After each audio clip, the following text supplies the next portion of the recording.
স্বামীর গলায় ধরে কাঁদে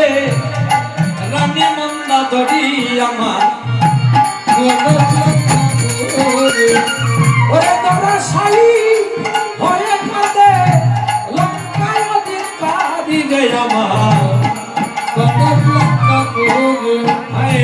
রবির শূন্য হইল রে